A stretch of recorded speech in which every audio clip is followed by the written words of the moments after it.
For those of you who don't know me, my name is Niharika Singh and I will be teaching you all economics. आपके economics के syllabus में for class 11 there are two books that you have to study. The first one is microeconomics and the second one is statistics. Okay, तो microeconomics का आपका पहला chapter है economy and economics.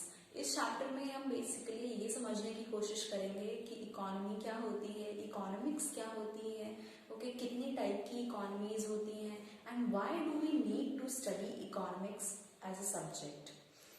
तो पहले हम बात करते हैं इकोनॉमिक एक्टिविटीज की कि इकोनॉमिक एक्टिविटीज क्या होती हैं. So these are the activities which generate income. इन एक्टिविटीज वो एक्टिविटीज जिनको करने की वजह से इनकम जनरेट होती है, उसके रिटर्न में हमें कुछ प्रॉफिट, कुछ बेनिफिट होता है, हमें कुछ पेमेंट मिलता है, वो होती हैं इकोनॉमिक एक्टिविटीज. ओके, तो suppose looking after your parents, अपने घर में काम करना, हाउस होल्ड वर्क करना, these are not economic activities. वहीं कहीं किसी ऑफिस में जाकर के वर्क करना, to teach, you have to work in a bank, as a government official, these all are economic activities. इनसे हमें कुछ इनकम होती है. ओके, सो ये जो इकोनॉमिक एक्टिविटीज हैं, these are responsible for the origin and development of economics as a subject. Okay, ये अगर एक्टिविटीज होती हैं तो इन एक्टिविटीज को कैसे मैनेज किया जाए, इनके आउटकम्स क्या होते हैं, तो ये सब हम स्टडी करते हैं in economics as a subject. हमने पढ़ा इकोनॉमिक एक्टिविटीज क्या होती हैं. अब हम बात करते हैं इकोनॉमी क्या होता है. इकोनॉमी एक सिस्टम होता है with the help of which we earn livelihood. एक वो सिस्टम जिससे हम लाइवलीहुड अर्न करते हैं, दैट इज इकोनॉमी. ओके, तो ये जो लाइवलीहुड हम अर्न करते हैं, ये हम अपनी इकोनॉमिक एक्टिविटीज के थ्रू करते हैं. सिस्टम होता है इकोनॉमी, लाइवलीहुड अर्न करते हैं, मगर किसकी हेल्प से? इकोनॉमिक एक्टिविटीज की हेल्प से. I hope this much is clear.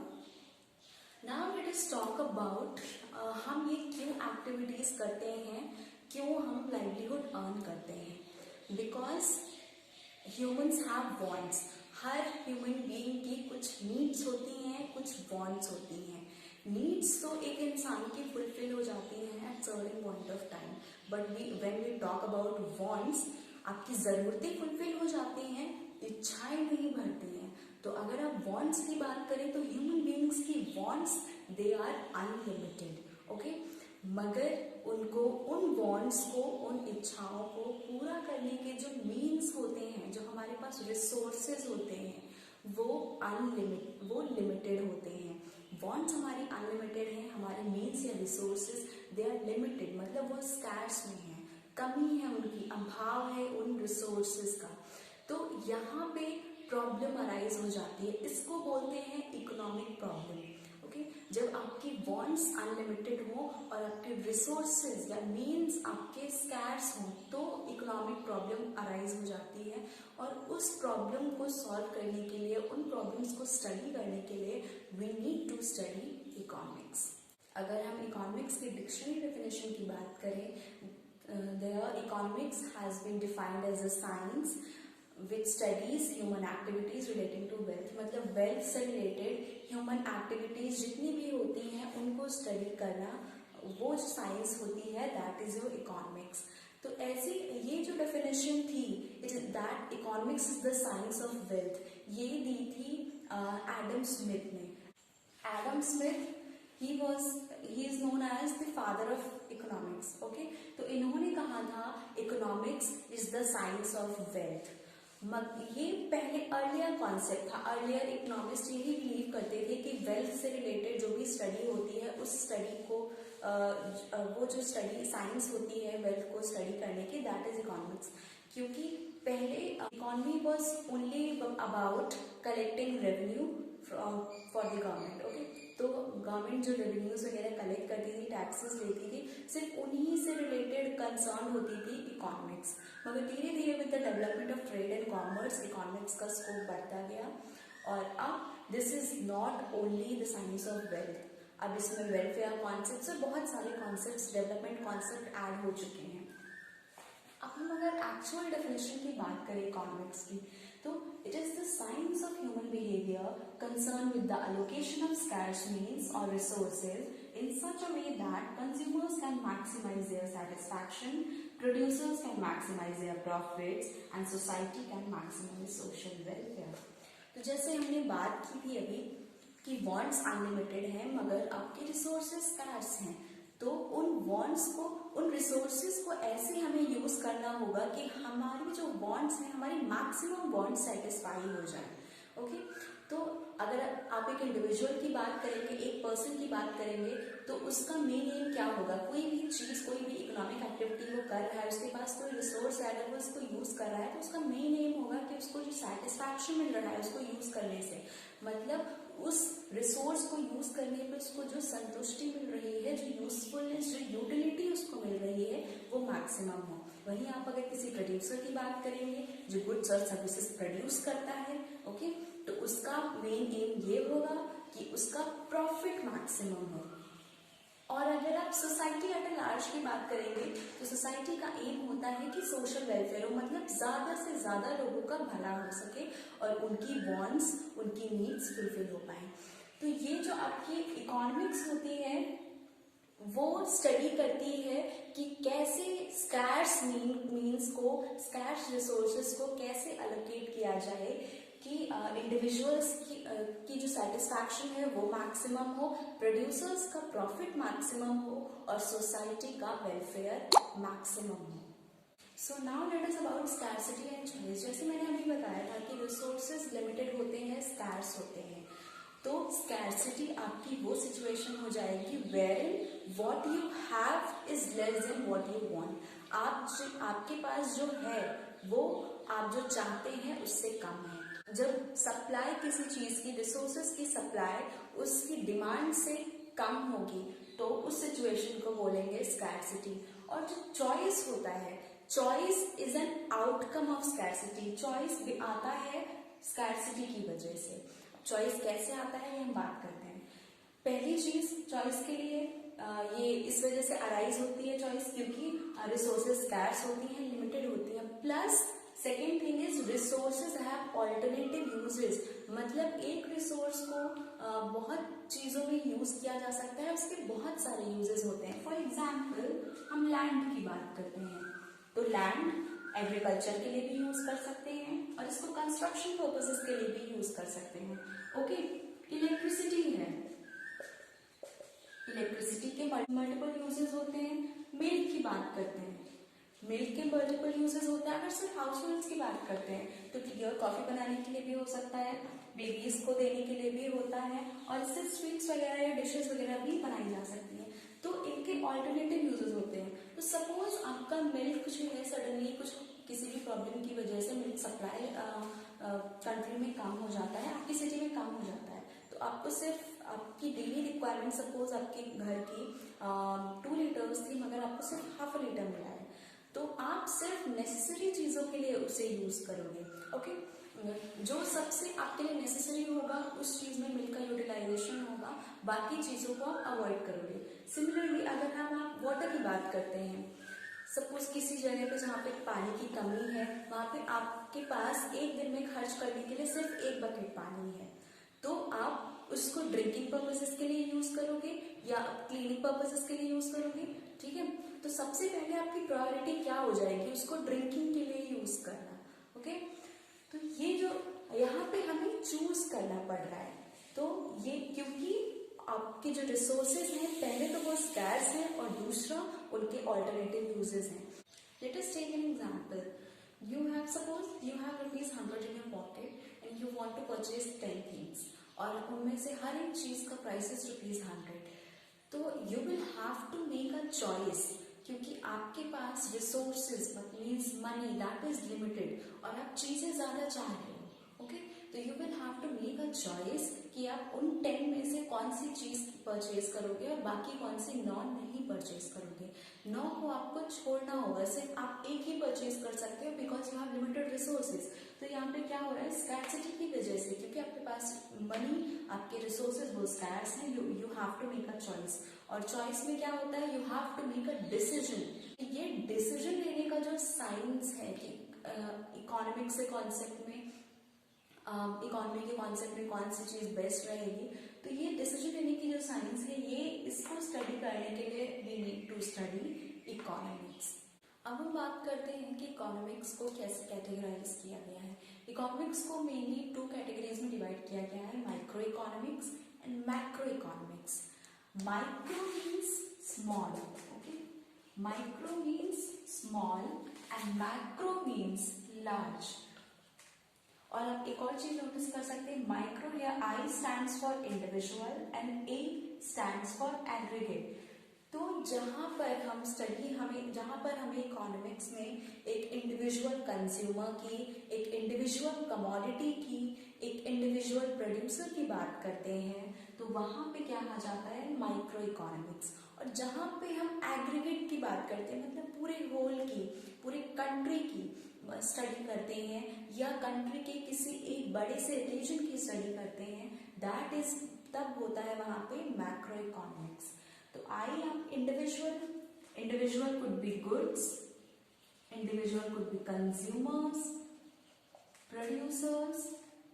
जहां पर हम इंडिविजुअल गुड्स, इंडिविजुअल कंज्यूमर्स और इंडिविजुअल प्रोड्यूसर्स की बात करते हैं, there it is micro economics. और जहां पर हम एग्रीगेट की बात करते हैं, एग्रीगेट जहाँ पे हम पूरी इकोनॉमी की बात करते हैं as a whole at the level of nation, वहां पर आपका आता है मैक्रो इकोनॉमिक्स। ओके, यहाँ पर मेनली स्टडी होती है प्राइसिंग की, कि गुड्स का प्राइस क्या हो, कंज्यूमर कितने पे परचेज करेगा, प्रोड्यूसर का बेनिफिट, प्रॉफिट कहाँ पे मैक्सिमम होगा। तो यहाँ पर मेनली हम माइक्रो इकोनॉमिक्स में स्टडी करते हैं प्राइस की, गुड्स के प्राइस की। तो इस वजह से इसको प्राइस थ्योरी भी बोलते हैं। Micro economics is also known as price theory. और अगर हम बात करें मैक्रो की, तो मैक्रो में all we are concerned is income and employment. तो इसको इनकम एंड एम्प्लॉयमेंट थ्योरी भी बोलते हैं।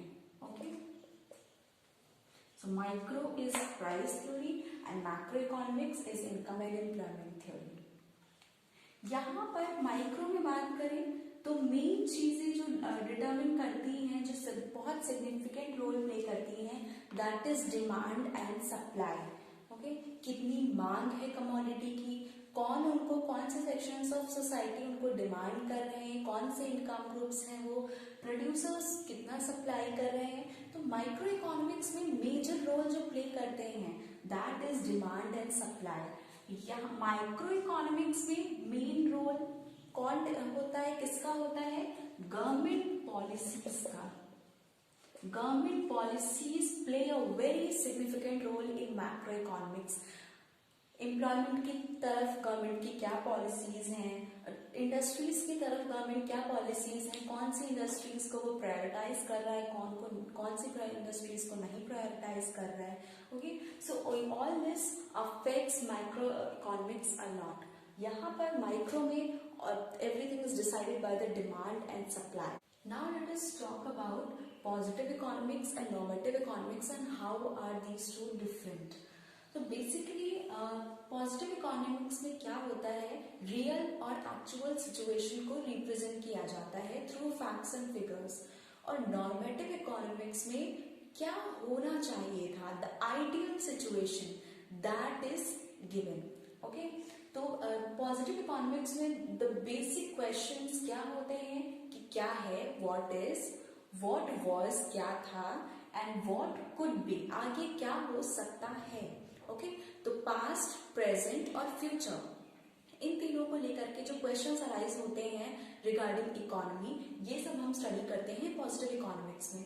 ये एक्चुअल फैक्ट्स को प्रेजेंट करता है पॉजिटिव इकोनॉमिक्स। नॉर्मेटिव इकोनॉमिक्स में क्या क्वेश्चंस होते हैं, basic questions, what ought to be, क्या होना चाहिए और क्या होना चाहिए था, कि ऐसा होना चाहिए था और अभी ऐसा होना चाहिए।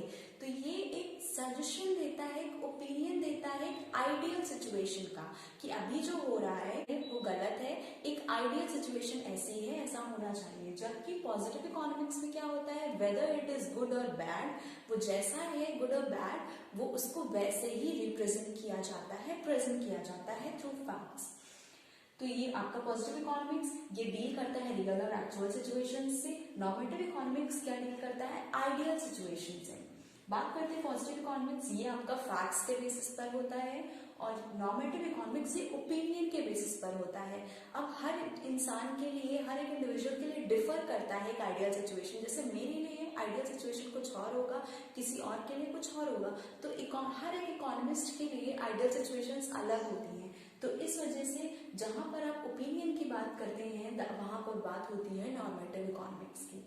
ये सजेस्टिव नहीं होता है, मतलब because it is based on facts, इसमें प्रेजेंटली सिंपली फैक्ट्स को रिप्रेजेंट किया जाता है, तो इसमें कोई सजेशन नहीं होता है। whereas in the case of normative economics it is totally suggestive, सिर्फ और सिर्फ सजेशन होता है, क्योंकि उसमें कुछ रियलिटी एक्चुअल सिचुएशन की बात नहीं होती, सिर्फ आइडियल सिचुएशन की होती है। पॉजिटिव इकोनॉमिक्स इज वेरीफाइबल, मतलब इसको क्रॉस चेक किया जा सकता है कि ये सही है या गलत है।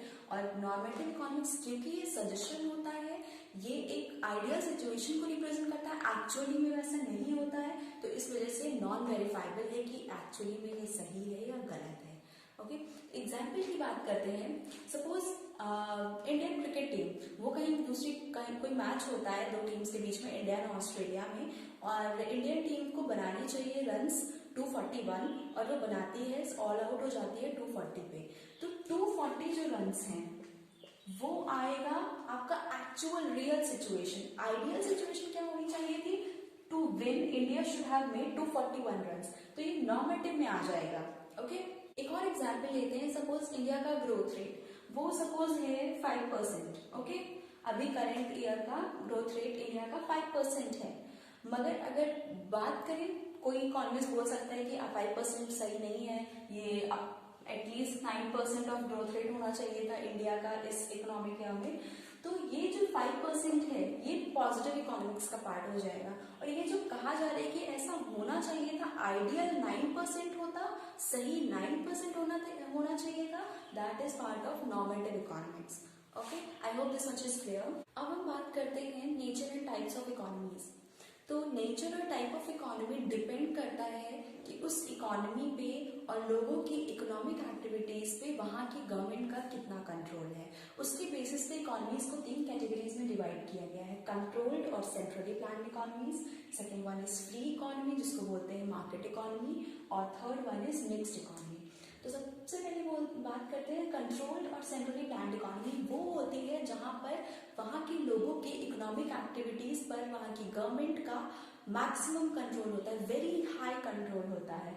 फ्री इकोनॉमी में कोई कंट्रोल नहीं होता गवर्नमेंट का, और मिक्स्ड इकोनॉमी में मॉडरेट कंट्रोल होता है। ओके, सो सेंट्रल यहाँ पे very high control by the government, यहाँ पे no control, very low, okay, और यहाँ पे मॉडरेट,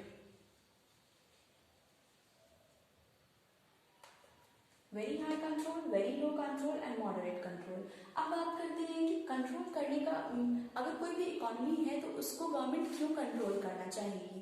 तो अगर सेंट्रली प्लान्ड या कंट्रोल या सेंट्रली प्लान्ड इकोनॉमी है तो उसका बेसिक एम जो पर्पस होता है उसको कंट्रोल करने का, that is social welfare.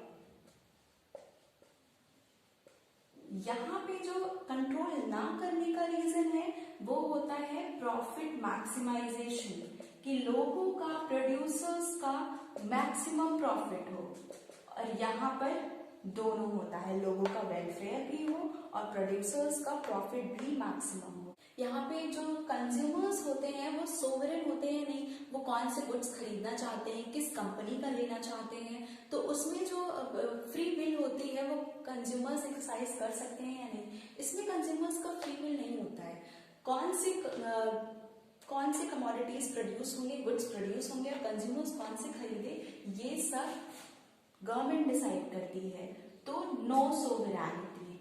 Okay, यहाँ पर सोवरेनिटी होती है, ये कंज्यूमर्स की फ्री विल पे डिपेंड करता है यहाँ पर दोनों होता है। रिसोर्सेज जो होते हैं, जिन चीजों को यूज करके प्रोडक्शन किया जाता है, गुड्स एंड सर्विसेज प्रोड्यूस किए जाते हैं, उन पर किसका कंट्रोल होता है? कंट्रोल्ड इकोनॉमी में वो रिसोर्सेज भी गवर्नमेंट ओन करती है, फ्री इकोनॉमी में रिसोर्स जो है पीपल ओन करते हैं, और मिक्स्ड इकोनॉमी में दोनों के हाथों में रिसोर्सेज होते हैं। मतलब कुछ रिसोर्सेज पीपल ओन करते हैं और कुछ resources are exclusively owned by the government. Okay, जैसे माइंस वगैरह हो गए, पेट्रोल, ये सब एक्सक्लूसिवली गवर्नमेंट के कंट्रोल में होता है, और फिर गवर्नमेंट फिर जिसको चाहे वो लाइसेंसेस दे सकती है। अब बात करते हैं प्राइस की। प्राइस तीनों में कैसे डिफर करता है गुड्स और सर्विसेज का? यहाँ पर कंट्रोल्ड इकोनॉमी में गुड्स और सर्विसेज का प्राइस क्या होगा? That is determine bye the government. Government fix करती है गुड्स और सर्विसेज का प्राइस। फ्री इकोनॉमी में मार्केट डिमांड और सप्लाई, उनकी मांग कितनी है और सप्लाई कितनी है गुड्स और सर्विसेज की, उसके बेसिस पर गुड्स का प्राइस डिटरमिन किया जाता है। मिक्स्ड इकोनॉमी में दोनों होता है, कुछ गुड्स एंड सर्विसेज का प्राइस मार्केट पे डिपेंड करता है, मार्केट डिमांड एंड सप्लाई पे, और कुछ का गवर्नमेंट डिटरमिन करती है। जैसे डोमेस्टिक एलपीजी जो होता है, लिक्विफाइड पेट्रोलियम गैस, जो हम गैस यूज करते हैं घर में, उसका रेट कितना होगा मार्केट में, पेट्रोलियम का, डीजल का, ये सब का रेट कितना होगा, that all is determined bye the government. Okay, इस इकोनॉमी को कौन सा सेक्टर ऑफ इकोनॉमी कहा जाएगा? ये दिस इज पब्लिक सेक्टर, ये हो जाएगा प्राइवेट सेक्टर। यहाँ पर दोनों होता है, पब्लिक सेक्टर भी और प्राइवेट सेक्टर भी। कुछ इंडस्ट्रीज होती हैं वो पब्लिक सेक्टर ओन करता है, कुछ इंडस्ट्रीज प्राइवेट सेक्टर। जैसे रेलवे फॉर एग्जाम्पल आपका पब्लिक सेक्टर का पार्ट हो गया। रेलवे एक्सक्लूसिवली गवर्नमेंट ही चला सकती है, कोई नई कंपनी आकर के अपने खुद के रेलवेज नहीं बना सकती।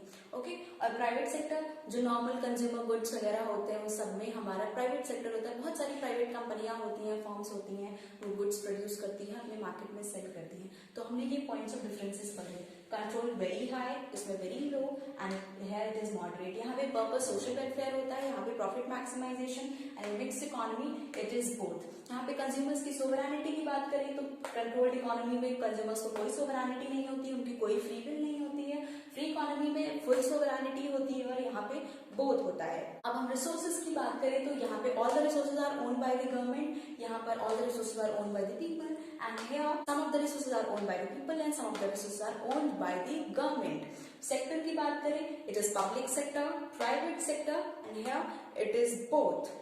ओके, प्राइस की बात करें, government decides the price, market decides the price, and here both. कुछ गुड्स और सर्विसेज का प्राइस गवर्नमेंट डिसाइड करती है, कुछ का मार्केट डिसाइड करती है।